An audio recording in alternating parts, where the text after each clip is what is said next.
Welcome back to Biz Talk with Sherman. I'm your host, Sherman On from Hoteling Insurance Services. Welcome back to the show, Roland Parker.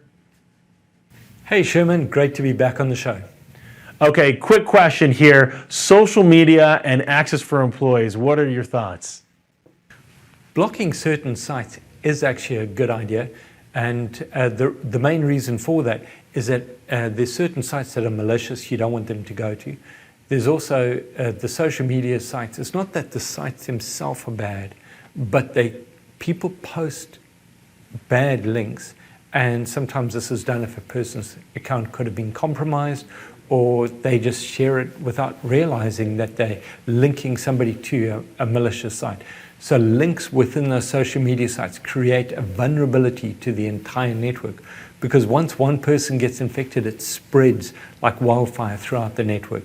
So blocking those sites is a great idea. And what are the best options to be able to block sites? So there's a couple of ways you can do this. If employees are at the office, if you've got a firewall, what you can do is block those sites from the firewall, and that prevents those sites from being accessed. Now, if employees are outside of the office, it's a little bit more difficult. You don't have the same control. But if you're part of our managed service program, we enable a program called Threatlocker, and that's zero trust. And what that does is it whitelists the known good programs and says nothing else is allowed to run. So if somebody clicks on a link or an attachment, it's going to prevent that from running. Now, in addition to that, we use a program called Sentinel, and that comes with endpoint detection and remediation. What does that mean? Well, if somebody gets infected and it gets past the defenses, the endpoint detection looks for files that are changing, and it remediates by quarantining that machine, prevents the spread from going any further, and we can come in the next morning and fix the machine up, get rid of the bad guys, and you're back to business. That's amazing. So when it comes to what are the dangers of employees accessing some of these sites to the company?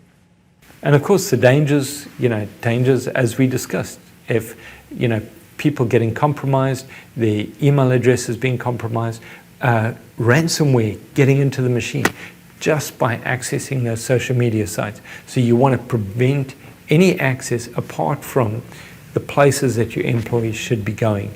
And you can do that with your firewall internally, or by a combination of Threatlocker, your zero trust program, and Sentinel with your endpoint detection and remediation. And that's going to prevent your entire network from coming down with either a virus or from a ransomware attack. And now, should companies allow their employees to have access to company email on their personal devices? Companies, it's pretty common these days. Companies allow their employees to get the emails on their personal phones. The danger with that is, on your company-issued computers, you've put all your security, you've got all your lockdowns in place, and then you've got a vulnerability. You allow your employee to get his emails or her emails on their phones. The danger with that is that now the bad guys are starting to attack mobile devices. Now, it could be something simple as clicking on a link or an attachment, either from a text message or from an email. And what happens is that the email and password gets exposed. When that happens, the bad guys now have access to your emails. So you've got to be very careful when deciding, should an employee get the emails on their phones, and what additional things can you put in place? One of the things that you can do is put in two-factor authentication, which means that the bad guys, if they try and access your email, can't get in because of that two-factor authentication. So it's not something that you should willy-nilly go out and let everybody do. Put the security measures in place and only make sure key personnel get their employees on their phones. Otherwise, you could be exposing your entire environment. Now, should an employee be using their own personal laptops for work? Now, as far as bringing in your personal equipment, this really is a no-go. In the past, we used to think of, bring your own device to the office or work from home. The danger with that is that you've got no control. So they could be allowing their kids to download games. They could be going to sites that are malicious. You've got no control over that laptop. So you should only allow your employees to have company-issued computers and devices before you allow them to connect to your network.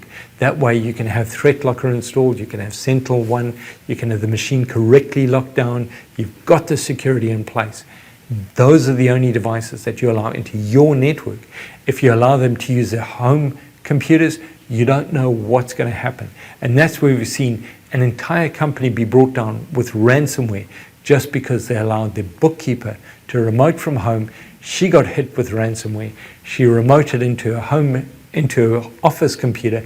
That got hit with ransomware, and it spread throughout the entire network. Don't do it.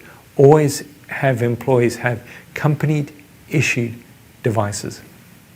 Now, can you help in that transition? And we can help you with that transition. We can put in a firewall if you don't have a firewall.